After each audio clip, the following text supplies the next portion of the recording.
Damn, Daniel, that is a nice armored hoodie. Where do you get it and save $20? LazyRolling.com. Use discount code DQUAN. If you're lazy and you like rolling, this is your hoodie.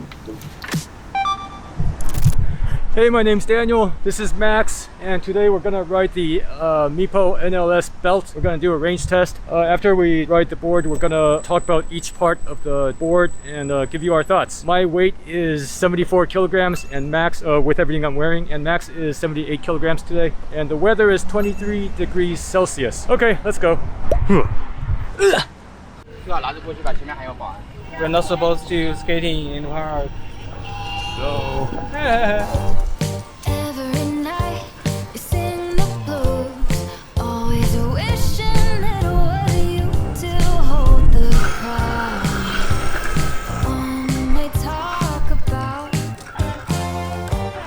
pacing around in your room, all your reasons stuck like a loop beneath your shoes, holding you back.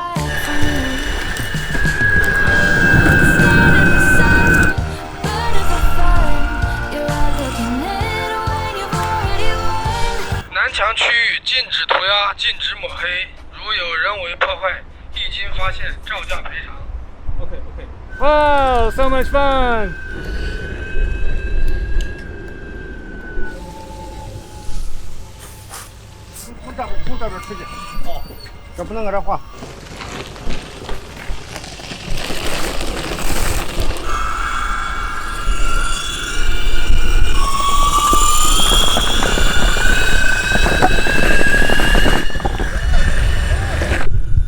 Remote vibrated. See, we've gone 21 kilometers so far. It's showing 1 bar left.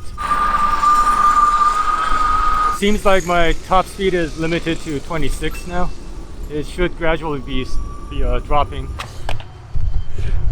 The remote is continually vibrating now, so we're gonna stop the range test. According to the remote, we went 24.5 kilometers. Let me check my watch. My watch stopped measuring. What the hell, dude? Let me check my phone. I always use multiple devices because like something always goes wrong. My phone says 23.1. The ride app. What does yours say? 22.6. Okay, so we got 22, 23, 24. So around there. We were mostly riding at about 20 to 30 kilometers per hour, like around there. According to the battery indicator on the board, it's down to 1% battery. So now we're gonna give our thoughts about this board, each component of this board, starting with the deck. I think the deck's all right. It feels like a boosted stealth deck, I guess. I mean, the shape is kind of like a Vanguard. I don't have much thoughts on the deck actually. Yeah, I mean, it's not bad. Kind of depends on personal preference. The concave is really shallow. The grip tape is quite rough. Like, I think more rough than standard grip tape. Yeah, that's it. All right. Next, the trucks. Okay, so the rear truck is a boosted board truck, a boosted stealth truck, right? Or boosted clone. Yeah, not sure if it's forged or not, but it looks the same. Yeah. The front truck is a Paris clone. Front truck is not a boosted stealth truck. They feel alright to me. The bushings are Meepo's macaroons. They're 100A. I thought they were gonna feel really, really stiff, but it was actually okay. I could carve on it just fine. Turning was just fine. Yeah, I think the truck is okay. I feel pretty fun to carving on this. The front and rear truck are designed a little bit differently, which is a little bit strange, but I don't really I don't really have any complaints about that actually. So that's the trucks. Wheels are boosted wheels. They're boosted wheels. I got nothing to say about that. What's next? Motors. Yeah, the motors are boosted motors. They're exactly the same as boosted motors. They're not a clone or anything. They are boosted motors from the same factory, same everything. Let's talk about the ESC now. It is Ling Yi.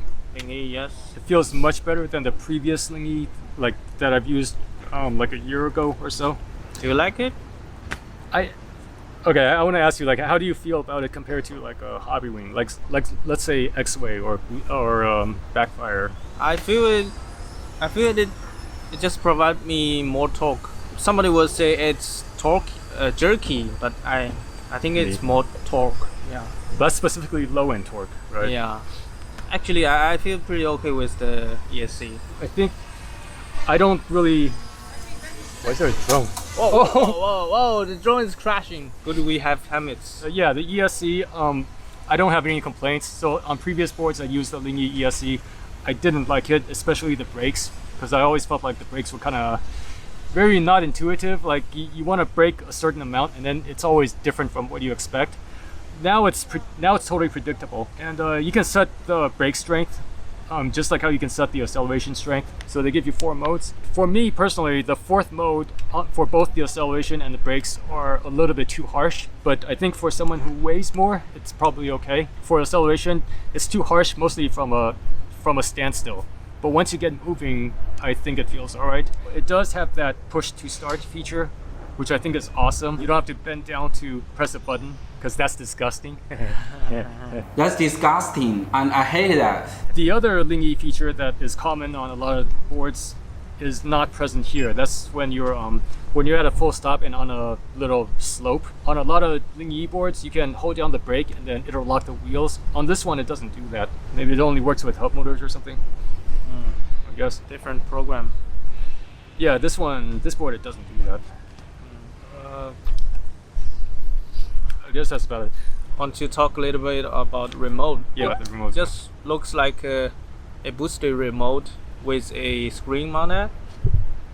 But I kind of like this screen. It's got a lot bigger compared to the hobby wing screens. I mean, it's so hard to see it, to tell it, right? So hard to see. There is something I like more about that display though, because when you're holding it, it's much easier to read. Because this one, it's the same problem on X-Way and Backfire and Wowgo also, because like it's sideways. So when you hold it, you kind of have to go like this. With default hobby remote, like you don't have to turn it into an awkward position. Otherwise, remote feels okay. Not too big, not too small.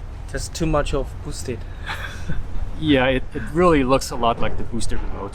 Yes. This angle down here is a little different. Boosted is the other way. This one's this way. But like the shape is like very similar.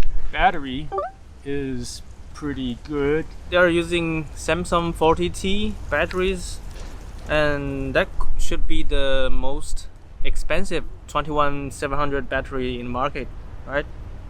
Does that mean it's the best? It kind of, yeah. Kind of, yeah. One of the best at least. It provides 40 amps per cell discharge rate.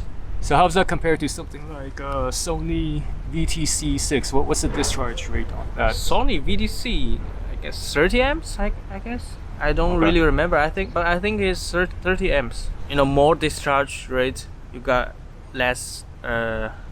Voltage sag? Voltage sag, yes. Yeah. Portability. It's about as portable as any other board like this. Same as a boosted board, same as, X-Way Flex, Backfire, Zealot, all those boards shaped like this, they're all about the same weight. So this is about 8 kilograms, or a little bit less, I forget, but around there. Sort of. Water resistance, it looks pretty water resistant, like it's splash proof. We did ride over some water. I wasn't really concerned about that. The design, this is something where I can kind of nitpick a lot about. The design is kind of all over the place. So since the prototype, the bottom graphic has changed. I guess it's kind of cool, but it's a little bit random. I don't know, it's random to me, but it's all right. Like, I don't want to be too harsh, but yeah. The battery enclosure, it's still the same battery enclosure. It kind of looks like a fancy bento box. Let's see, it's using that anodized red color. But on this unit and also the prototype unit that I tried earlier, before, it gets scratched up like immediately, like after one ride. So, if you care about that, just something to be aware. They changed the grip tape a little bit. Anyway, it's a Meepo board. What do you expect about the design?